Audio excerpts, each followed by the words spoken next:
Assalamualaikum warahmatullahi wabarakatuh. Alhamdulillahi wa kafa. Assalatu wassalamu ala rasulihin nabiyil mustafa wa ala alihi wa ashabihi ahli sidqi wal wafa. Allahumma salli wa sallim wa barik ala Sayyidina Muhammadin wa ala alihi wa ashabihi wa man tabi'ahum bi ihsanin ila yaumiddin, amma ba'du. Wa subhanaka la ilma lana illa ma 'allamtana innaka antal alimul hakim.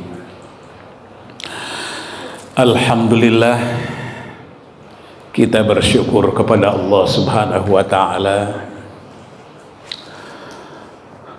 Allah berikan kesempatan, kesehatan, kemauan kepada kita semua untuk mengkaji dan mempelajari makhluk manusia terbaik yang nantinya akan kita jadikan sebagai teladan dalam hidup dan kehidupan kita,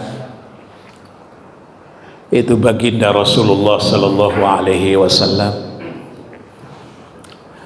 dan mempelajari para sahabat yang hidup di zaman yang terbaik, generasi yang terbaik, yang langsung bertatap muka hidup bersama-sama dengan Rasulullah Sallallahu Alaihi Wasallam dengan penuh kepatuhan, ketaatan terhadap Allah dan Rasulnya.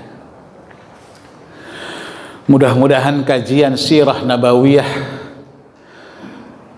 yang kita laksanakan pada pagi hari ini sebagai wujud nyata rasa syukur dan mahabbah kita kepada Allah dan Rasulnya, yang sekaligus menjadi wasilah Allah kumpulkan kita nanti berada di dalam surga berserta dengan Rasulullah dan para sahabat-sahabatnya. Hadirin yang dimuliakan oleh Allah, topik kita pada hari ini adalah Fathu Makkah.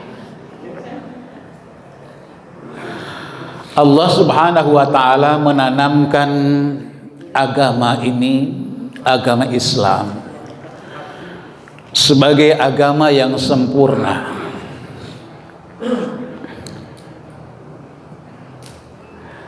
Begitu juga dengan pendidikan kaum muslimin adalah pendidikan yang sempurna.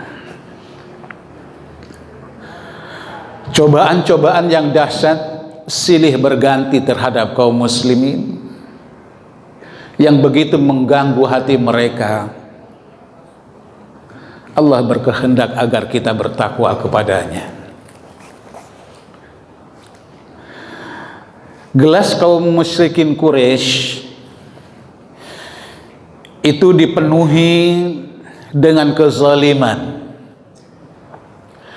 dipenuhi dengan permusuhan, dipenuhi dengan kebencian terhadap kebenaran, menjadi penghalang terhadap jalan-jalan menuju Allah Subhanahu wa ta'ala, memerangi Islam dan kaumnya. Maka oleh karena itulah Allah Subhanahu wa ta'ala menginginkan baginda Nabi Muhammad sallallahu alaihi wasallam beserta para sahabatnya memasuki kota Mekah. Mereka menginginkan untuk mensucikan Ka'bah dari kotoran-kotoran najis dan hal-hal yang keji. Dan mereka juga menginginkan agar kota Mekah ini dikembalikan ke keadaannya yang semula. Mereka menginginkan Ka'bah menjadi tempat untuk meraih pahala sebanyak-banyaknya dan untuk merdeka dan kemenangan. Mereka menginginkan bahwa Ka'bah ini sebagai tempat untuk meraih keberkahan dan petunjuk dari Allah Subhanahu wa taala bagi segenap alam. Hadirin dan dimuliakan oleh Allah Subhanahu wa taala. Firman Allah Subhanahu wa taala yang menyatakan adanya Fathu Makkah ini adalah surat yang ke-110, surat An-Nasr. Surat yang pendek yang sering kita baca, begitu familiar di antara kaum muslimin. Bismillahirrahmanirrahim. Idza jaa nasrullahi wal fath. Apabila telah datang pertolongan Allah dan kemenangan. Wa ra'aitan nasa yadkhuluna fi dinillahi afwaja. Dan kamu akan melihat manusia, mereka berbondong-bondong masuk ke agama Allah, masuk ke dalam agama Allah. Fasabbih bihamdi rabbika wastaghfir. Maka bertasbihlah, sucikanlah Tuhanmu dan istighfarlah, memohon ampun kepada Allah. Innahu kana tawwaba, sesungguhnya Dia Allah adalah zat yang maha penerima taubat. Lalu ada surat yang secara khusus, ya, itu surat Al-Fath, surat yang ke-48 di dalam Al-Quran. Firman Allah Subhanahu wa ta'ala, bismillahirrahmanirrahim. Inna fatahna laka fatham mubina liyaghfira lakallahu min dzambika wa ma ta'akhkhar wa yutimma ni'matahu wa yahdiyaka siratan mustaqima wa yansurukallahu nasran aziza huwallazi anzala as-sakinata fi qulubil mu'minin liyazdadu imanan ma'a imanihim.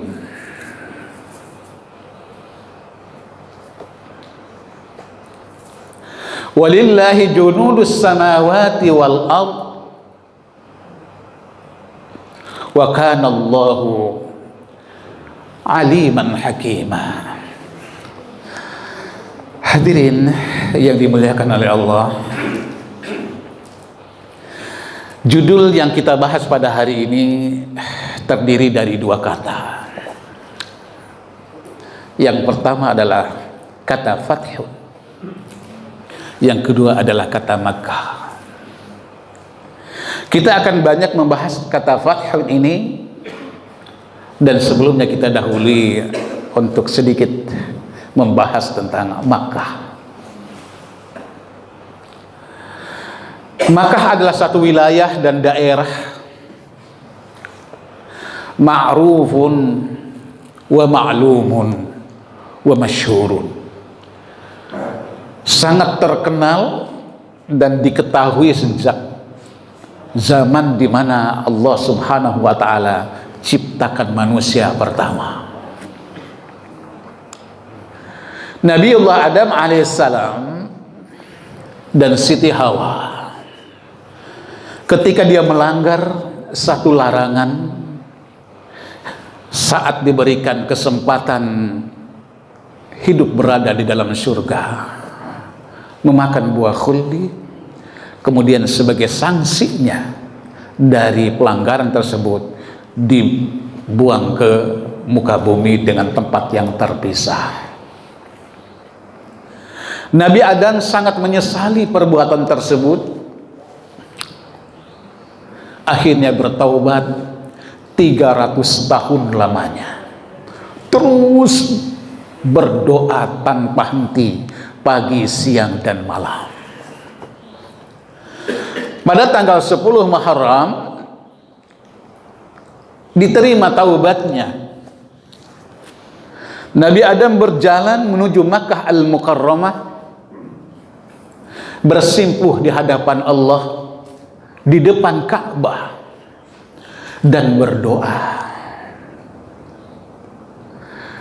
Doanya diabadikan oleh Allah Subhanahu wa taala di dalam Al-Qur'an, dikabul. Bismillahirrahmanirrahim. Rabbana zalamna anfusana wa illam taghfir lana lanakunanna minal khasirin. Ya Allah, ya Tuhan kami menzalimi diri kami sendiri karena melanggar satu larangan. Kalau Engkau tidak mengampuni kami, ya Allah, maka kami akan tergolong termasuk orang-orang yang merugi. Ini sudah dikenal sejak zaman Nabi Adam alaihissalam. Kemudian kota Makkah dan sekitarnya itu adalah tanah yang disucikan, dimuliakan oleh Allah sejak diciptakannya bumi ini. Bukan hanya kota Makkahnya saja, tetapi sekitarnya, sebagaimana Allah mensucikan kota Makkah yang rentang panjangnya itu kira-kira 127 km dan luasnya itu 550 km persegi lebih. Ini adalah disebut dengan tanah haram, tanah suci. Dalam satu riwayat, Malaikat Jibril alaihissalam atas izin Allah memerintahkan kepada Nabi Adam, ya, dan memerintahkan kepada Nabi Ibrahim alaihissalam untuk membuat patok-patok yang terbuat dari batu ditancapkan ke atas tanah, di mana patok-patok itu ditancapkan di atas gunung, bukit, lembah, dan dataran. Ya. Kemudian pada zaman Rasulullah Sallallahu Alaihi Wasallam juga memerintahkan kepada salah seorang sahabatnya bernama Tamim ibnu al-As'ad al-Khuzai untuk memeriksa patok-patok tersebut yang sudah ditanam oleh Nabi Ibrahim alaihissalam. Kemudian diestafetkan pemeriksaan itu oleh khalifah-khalifah setelah Rasulullah Sallallahu Alaihi Wasallam, sehingga terhitung patok-patok itu berjumlah 947 patok, ya. Dan terus sampai sekarang itu ada batas-batas yang sudah diketahui sejak zaman dahulu kala. Di mana batas-batas itu yang paling masyhur, ya, di antara kita ini adalah ada Tan'im, di situ ada masjid. Kemudian ada Ji'aranah, ada Nakhl, dan juga tempat-tempat yang lain yang dibangun masjid di situ. Kemudian kata Fatih yang ada dalam surat An-Nasr ayat 110 dan juga surat Al-Fatih ayat 48. Islam memasuki suatu daerah suatu negeri itu tidak menggunakan ekspansi, memperluas wilayah, apalagi menjajah, menguasai pun tidak untuk menaklukkan. Dalam peperangan itu tidak ada tuh menguasai, menaklukkan, ya. Tetapi apa?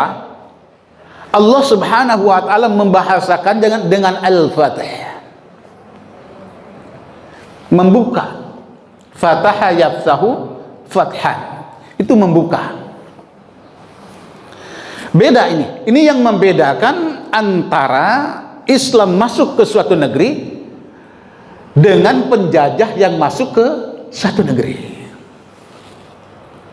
Kalau menjajah, mengekspansi, itu ada tujuan untuk mengeruk kekayaan yang ada di negeri itu. Kemudian dibawa pulang ke negaranya. Contoh yang konkret misalnya, Belanda datang ke Indonesia, ya, itu mereka ngambil kruk, minyaknya, rempah-rempahnya, dan seluruh kekayaan yang ada di Indonesia ini diambil, dibawa ke Belanda. Setelah itu ditinggalkan, ya. Tapi Islam lain, begitu masuk ke suatu negeri itu membuka, ya, membuka daerah negeri yang tertutup, yang tadinya tertutup dengan kebodohan, kemudian datang dan dibuka, diajarkan kepada mereka ilmu sehingga mereka menjadi cerdas dan berilmu. Kemudian juga membuka di daerah-daerah yang penuh dengan kezaliman, kemaksiatan, tidak beradab, dibuka menjadi manusia yang beradab, dibuka menjadi manusia yang bertauhid. Negeri yang carut marut,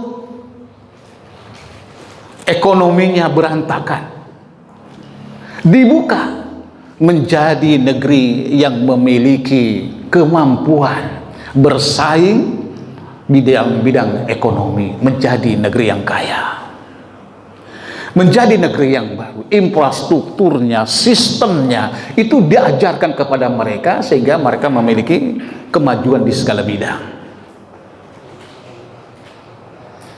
Contoh misalnya, Islam masuk ke Spanyol, Cordova, Tariq bin Ziyad di sana masuk ke dalam situ. Semuanya dibuka menjadi orang yang beradab, menjadi orang yang maju secara ekonomi, infrastrukturnya, semuanya, keilmuannya. Masya Allah, pada saat itu Spanyol menjadi negara yang maju secara pesat.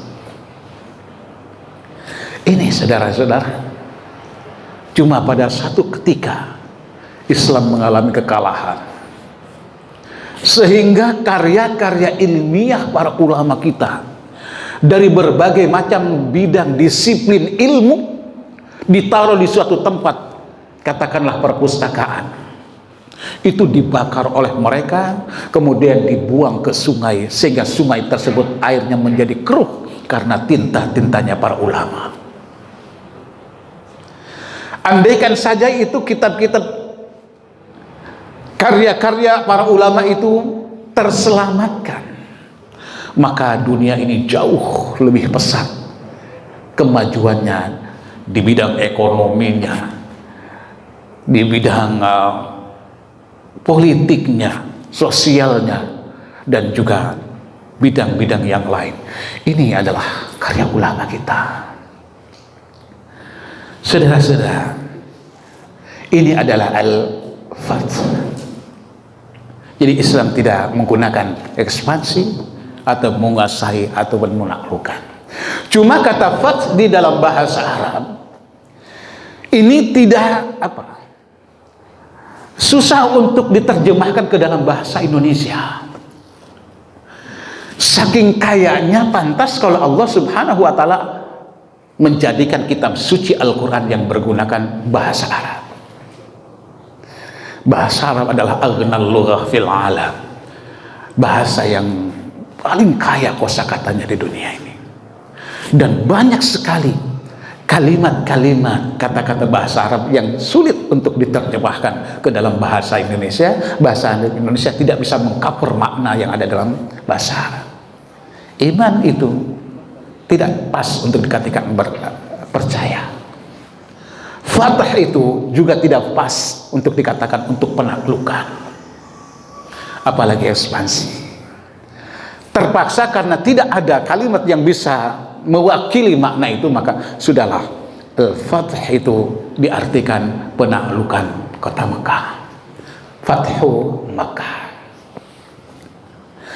Saudara-saudara, kita ingat perjanjian Hudaybiyah yang kita bahas bersama-sama pada bulan yang lalu.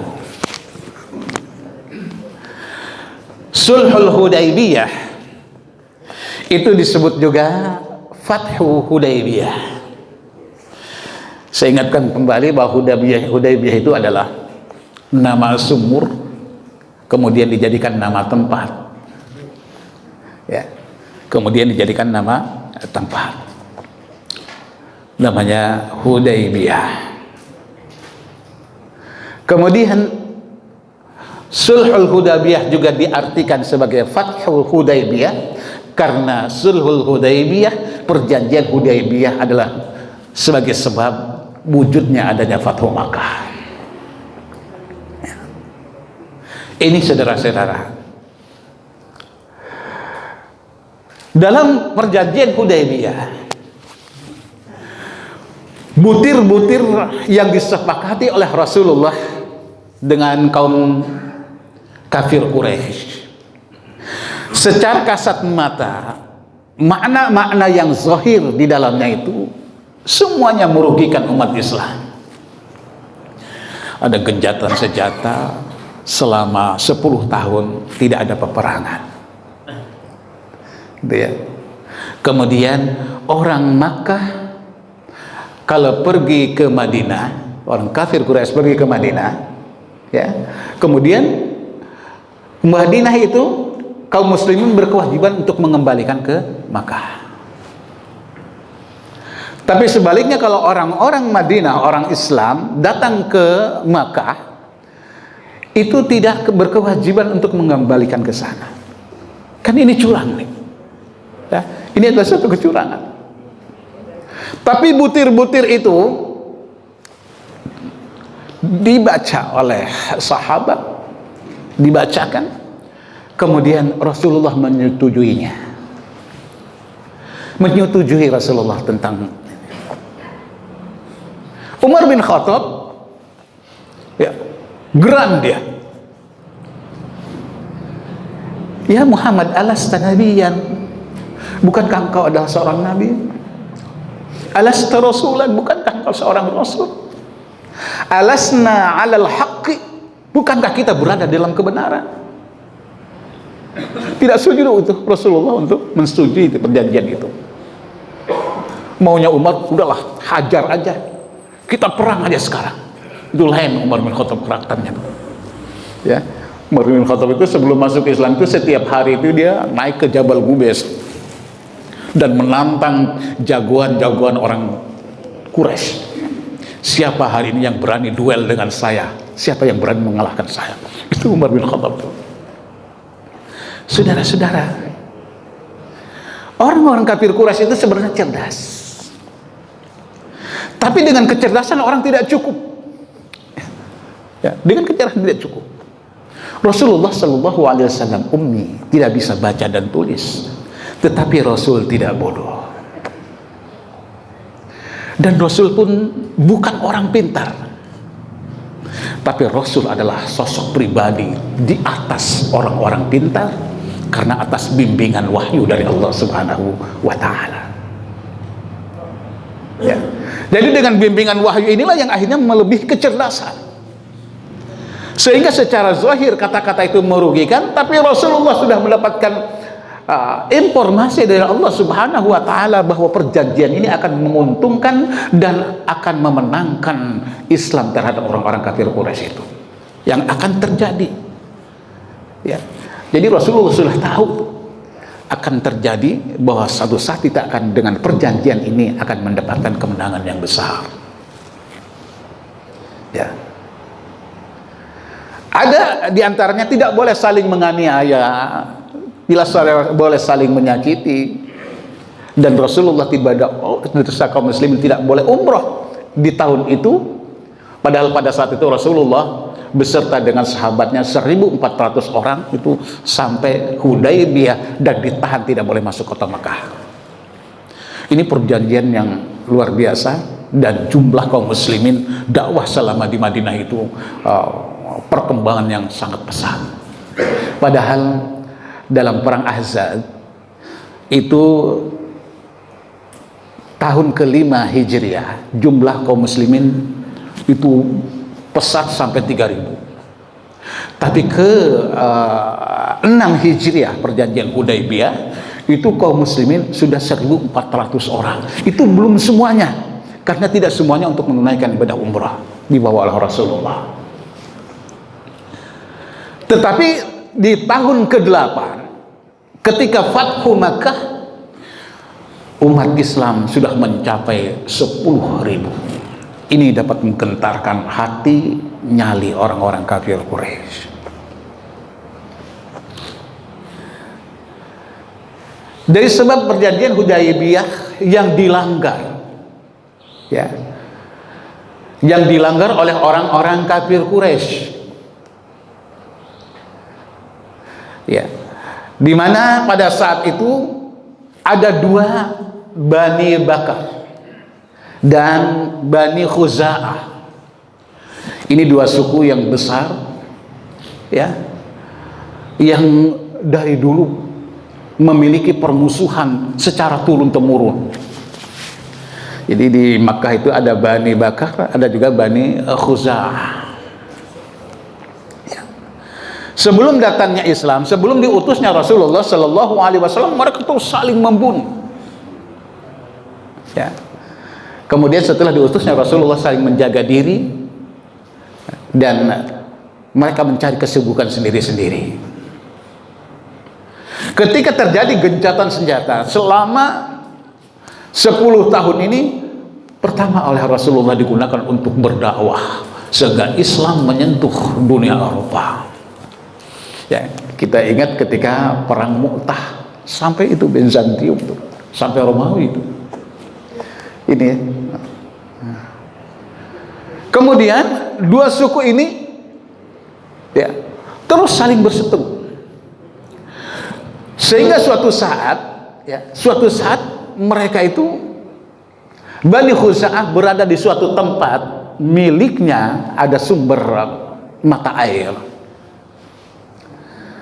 Itu dibidik oleh orang Bani Bakar, ya, dari jauh dengan menggunakan panah, sehingga terkena dan terjadi pembunuhan di antara mereka. Ya. Ya.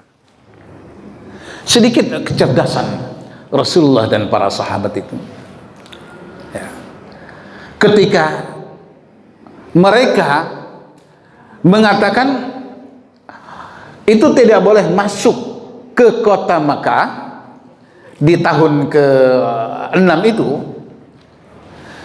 pada saat itu digunakan oleh orang-orang, para sahabat itu, orang dari orang Quraisy pergi menuju ke arah Madinah, ya, dan orang-orang Muslim dari Madinah menuju ke arah Mekah, sehingga ada satu tempat, ya, ada satu tempat berkumpulnya orang Muslim dari Madinah dan orang kafir Quraisy. Di suatu tempat di situ banyak orang-orang yang masuk Islam tuh, ya, diislamkan oleh para sahabat.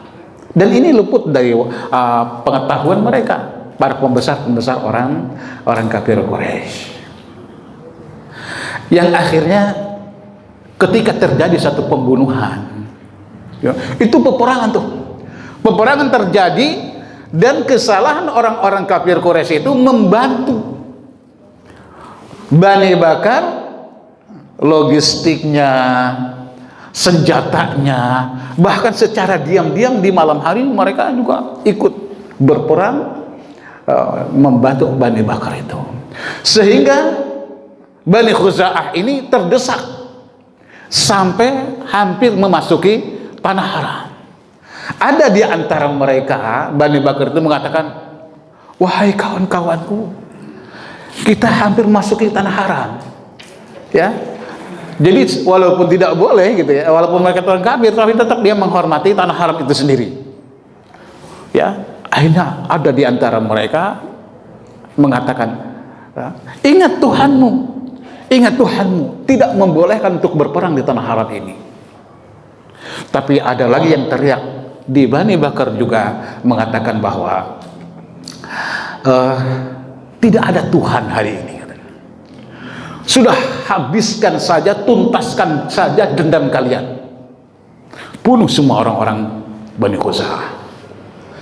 Saudara-saudara, akhirnya dalam selesai peperangan itu ada seorang sahabat bernama Amr bin Salim Al-Khuzai.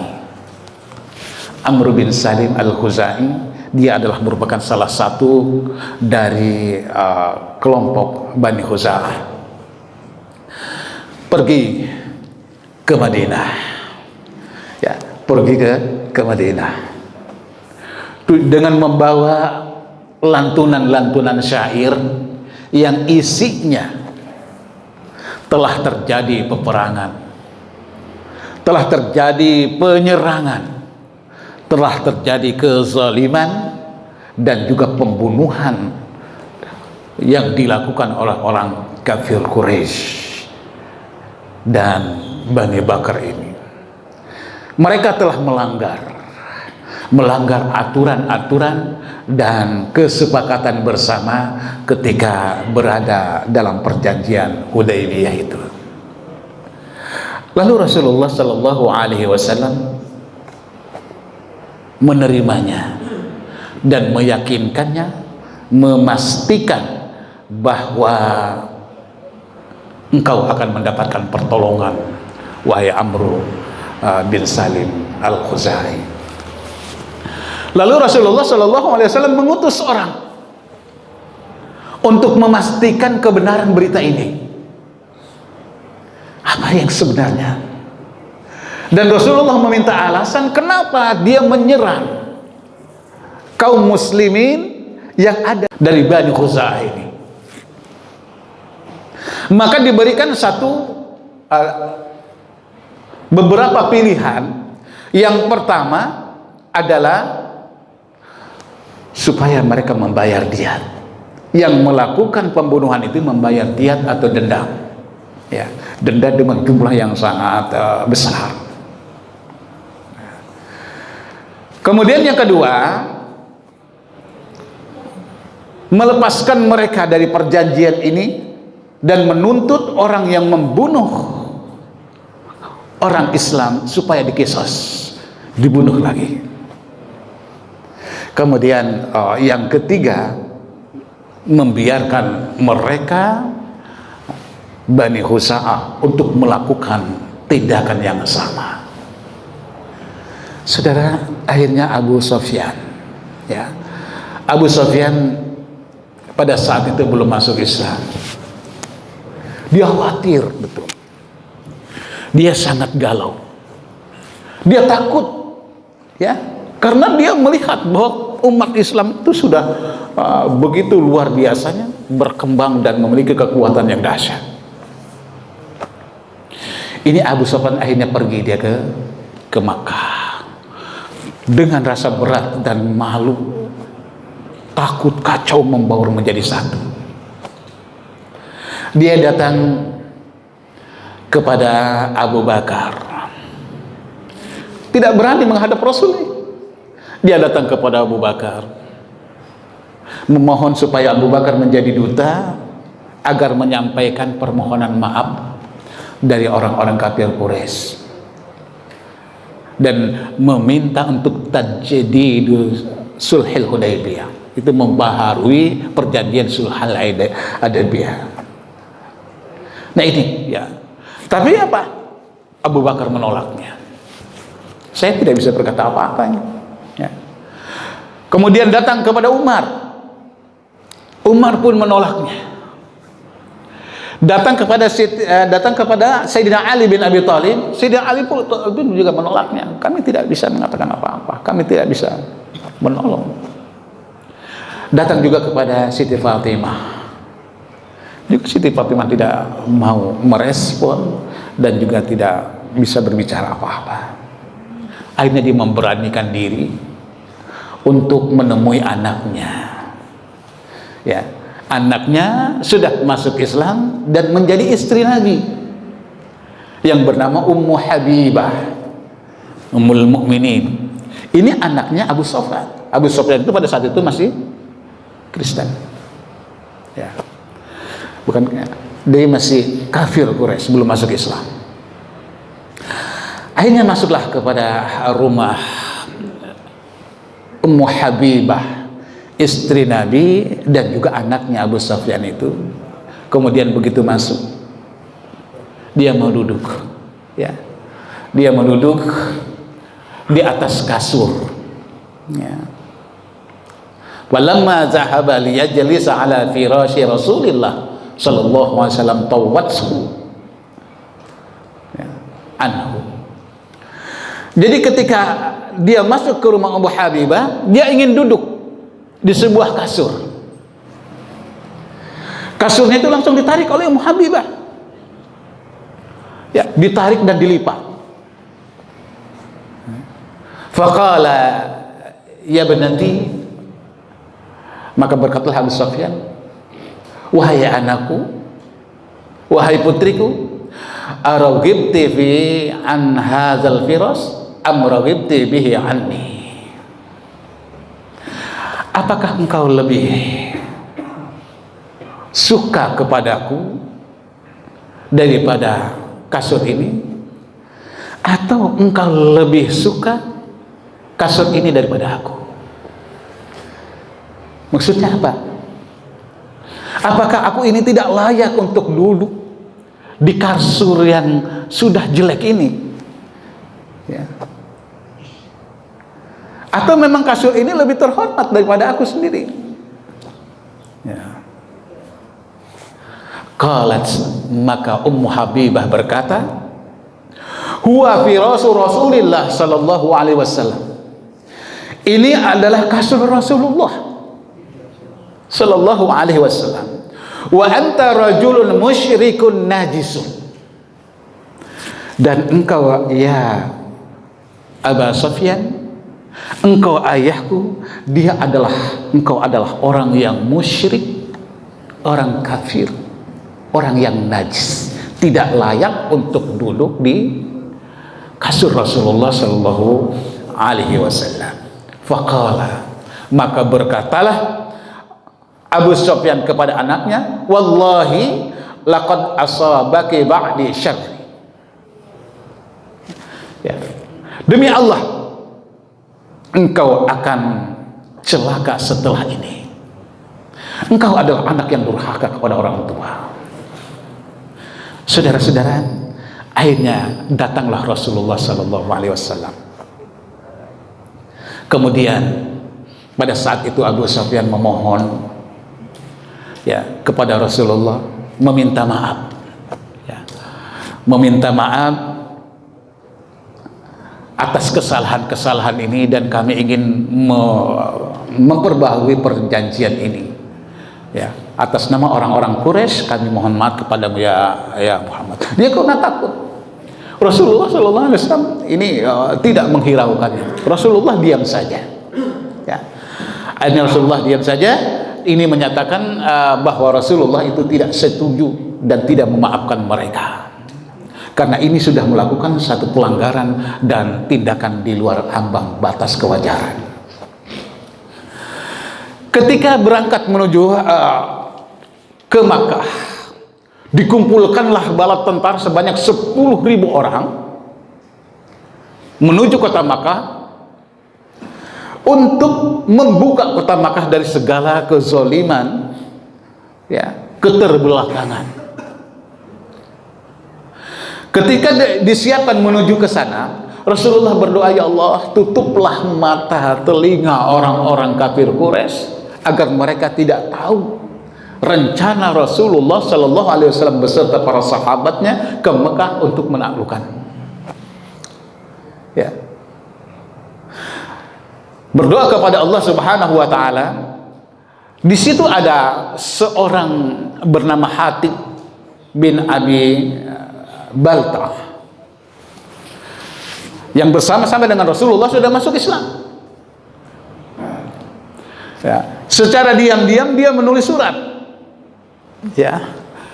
Yang isi suratnya adalah untuk memberitahukan bahwa Rasulullah beserta para sahabatnya akan berangkat dari Madinah menuju Mekah untuk memerangi orang-orang kafir Quraisy. Ya. Rasulullah mendapatkan wahyu dari Allah Subhanahu wa taala, informasi bahwa ini ada seseorang di antara kita yang membocorkan ya niat kita yang dirahasiakan oleh Rasulullah, dengan tujuan ketika sampai di sana mereka tidak memiliki satu persiapan. Ya. Ini terjadi pada tanggal 20 Ramadan tahun ke-8 Hijriah, bertepatan dengan tahun 630 Masehi. Akhirnya apa? Rasulullah mengutus orang untuk mengejar. Itu Sayyidina Ali ya, dan Zubair menggunakan kendaraan kuda, dipacu secepatnya untuk menyusul itu. Jadi dia membocorkan rahasia ini dan dengan membawa surat, mengutus seorang wanita. Kemudian suratnya itu ditaruh di untayan rambutnya. Sesampainya di suatu tempat belum masuk kota Makkah, ditangkaplah oleh Sayyidina Ali dan diinterogasi. Ya, apakah engkau membawa surat? Dia menjawab tidak. Apakah engkau tidak berbohong? Dia mengatakan tidak. Kalau kamu berbohong, terpaksa saya akan membuka seluruh pakaian. Akhirnya apa? Sayyidina Ali suruh berbalik ke arah bukan kepada wanita tersebut. Kemudian dia menguraikan rambutnya dan diambillah surat itu. Ya. Akhirnya setelah itu Sayyidina Ali kembali ke Madinah. Betul ya Rasulullah, ini adalah surat yang dibawa oleh wanita tersebut. Ya. Ini adalah tulisan Hatib bin Baltah. Lalu diketahui oleh Umar bin Khattab. Ya, kata Umar, izinkan kepada saya ya Rasul, saya tebas batang lehernya dia. Dia sudah mengkhianati Rasul dan Allah. Ya, dia membocorkan rahasia ini. Tapi kata Rasulullah, ya Umar, Hatib ini adalah sudah masuk Islam dan dia ikut di dalam perang Badar bersama-sama dengan kita. Akhirnya Allah Maha tahu tentang orang-orang yang ikut serta dalam perang Badar tersebut. Maka oleh karena itu saya memaafkan dia. Umar bin Khattab, dia menangis di hadapan Rasulullah karena terlalu emosinya untuk orang-orang yang tidak berakhlak kepada Rasulullah Sallallahu Alaihi Wasallam. Akhirnya berangkatlah saudara-saudara menuju Makkah. Kemudian ketika sampai baginda Nabi ke suatu tempat bernama Zutua, Rasulullah membuat suatu strategi. Ya, pasukan Islam dibagi menjadi 3 bagian. Ya, ada Khalid bin Walid, dia beserta dengan pasukannya itu melewati bawah lembah-lembah. Ada juga Zubair bin Awam, dia melewati atas gunung. Ya, di atas gunung ini, ya, itu gunung Kada, dan dia menancapkan bendera, ya, yang bernama Al-Hujum. Kemudian kelompok yang ketiga dipimpin oleh Abu Ubaidillah bin Jarrah. Dia ada di tengah-tengah bersama dengan Nabi. Ya. Begitu memasuki kota Mekah, mereka bingung dan tidak memiliki satu persiapan. Tapi Rasulullah Shallallahu Alaihi Wasallam tidak memerintahkan untuk membunuh mereka. Usahakan kita datang ke sini jangan terjadi pertumpahan darah. Dan ternyata kenyataan itu membuktikan orang-orang kafir Quraisy mereka menyerah tanpa syarat, tanpa perlawanan. Akhirnya Rasulullah bersama dengan Abu Ubaidah ini langsung masuk kota Makkah dan melaksanakan tawaf.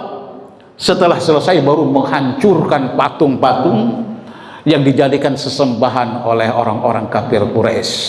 Dan kemenangan secara mutlak itu ada di kaum muslimin, dan terus kaum muslimin berkembang, dan seluruh orang-orang kafir Quraisy itu satu persatu secara berbondong-bondong mereka masuk ke dalam agama Allah Subhanahu wa taala. Hadirin sidang Jumat yang hadirin kaum muslimin yang berbahagia, inilah sekilas ya untuk menghilangkan ngantuk ya, biarlah salah nih ya. Ternyata semua hadirin itu begitu memperhatikan yang luar biasa ya. Begitu ada satu kata yang salah ya langsung respon gitu ya. Nah inilah para pejuang kita. Rasulullah begitu luar biasa mengerahkan seluruh kemampuannya, jiwa dan raganya demi tegaknya agama Allah Subhanahu wa taala. Mudah-mudahan kita bisa mengambil hikmah dari peristiwa ini dan menteladaninya bahwa hidup ini adalah untuk beribadah, hidup ini adalah kita puaskan seluruhnya untuk agama Allah Subhanahu wa taala. Allahumma shalli ala sayidina Muhammad wa ala ali sayidina Muhammad. Allahumma shalli ala sayidina Muhammad wa ala ali sayidina Muhammad. Ini saja yang dapat saya sampaikan. Terima kasih. Assalamualaikum warahmatullahi wabarakatuh. Waalaikumsalam warahmatullahi wabarakatuh.